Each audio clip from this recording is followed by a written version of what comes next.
بالکل یقین ہے کہ اعجاز گیلانی صاحب اس کے بعد جو اگلی کتاب لکھیں گے کینیڈا کا کہانیاں کا جو سیکول ہوگا، جو اس کی ایک اگلا ورژن ہوگا، اس میں وہ سکسیس سٹوریز لکھیں گے ساری، اور وہ لوگوں کو بتائیں گے،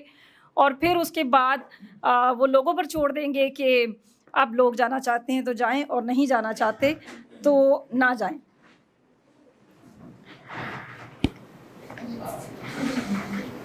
میرے جو اگلے گیسٹ اسپیکر ہیں سید عارف نناروی ہیں، یہ 22 کتب کے مصنف ہیں، کالم نگار ہیں، جنگ میں لکھتے ہیں۔ آپ کی تالیوں میں دعوت دیتی ہوں سید عارف نناروی صاحب کو۔ السلام علیکم۔ میں اعجاز گیلانی صاحب کا مشکور ہوں کہ جناب ویسے انہوں نے مجھے کہا تو نہیں تھا کہ اسپیچ کرنی ہے یا کہنا ہے کتاب کے بارے میں۔ تو گیلانی صاحب جو ہے نا جی، یہ ایک تو یہ کہ بڑے اچھے یہ رائٹر ہیں، تو جو کینیڈا کہانی ان کی کتاب ہے وہ ڈیفینیٹلی ان کے جو مشاہدات ہیں اور جو وہاں انہوں نے دیکھا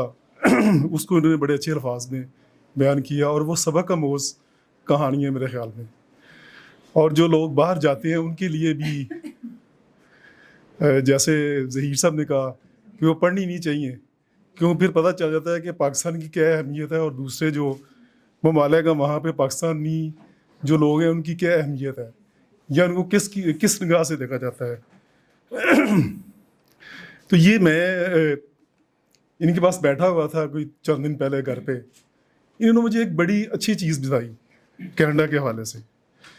میں نے ان کو کہا کہ یہ پاکستان میں جو ہمارا عدلیہ کا نظام ہے یہ بڑا عجیب قسم کا ہے۔ میں نے ان کو واقعہ بھی سنایا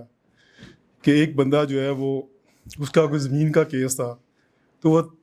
30 ایئرز جو ہے نا وہ کیس لڑتا رہا، پھر وہ سپریم کورٹ میں گیا، تو وہاں سے جب اس کو وکیل نے آگے بتایا کہ آپ نے کیس جیت لیا، تو وہ آن دی اسپاٹ اس کی وہاں پہ ڈیتھ ہو گئی، یہ سن کے کہ مجھے 30 سال کے بعد انصاف مل گیا ہے۔ تو یہ انہوں نے مجھے پھر کینیڈا کی ایک بات بتائی، انہوں نے بتایا جی کہ میرا ایک دوست ہے وہاں پہ، تو اس کا جو بیٹا ہے وہاں وہ روڈ ایکسیڈنٹ میں مارا گیا، تو 10 سال ہو گئے ہیں، 10 سال کے بعد ابھی تک اس کو وہاں پہ انصاف نہیں ملا، اور ابھی بھی وہ انصاف لینے کے لیے در بدر کی ٹھوکیں کھا رہا ہے، اور وہ کٹتا ہے اور سوچتا ہے کہ میں یہاں پہ کیوں آ گیا۔ تو یہ ہمیں جو چیزیں نظر آتی ہیں باہر جانے کے لیے کہ ہم باہر جائیں، ہماری اکانومیکلی جو صورت ہے، خاندانی نظام بہتر ہو جائے گا، یا ہماری جو حالات ہیں وہ بہتر ہو جائیں گے، یہ میرا خیال ہے کہ یہ لوگوں کی غلط سوچ ہے، اور اس سوچ کو تبدیل کرتا ہے۔ اور یہ جو کتاب ہے کینیڈا کہانیاں، اس میں میرا خیال ہے کچھ چیزیں ایسی بھی ہیں جو انہوں نے اس سوچ کو تبدیل کرنے کی کوشش کی ہے کہ جو لوگ یہاں پہ پاکستان میں ہیں وہ اپنے ملک کی قدر کریں، اور یہیں پہ اپنا جو ہے نا روزگار کا سلسلہ ایسا بنائیں کہ وہ سروائیو کر سکیں۔ تو میں ان کو اس کینیڈا کہانیاں کتاب پر مبارکباد پیش کرتا ہوں،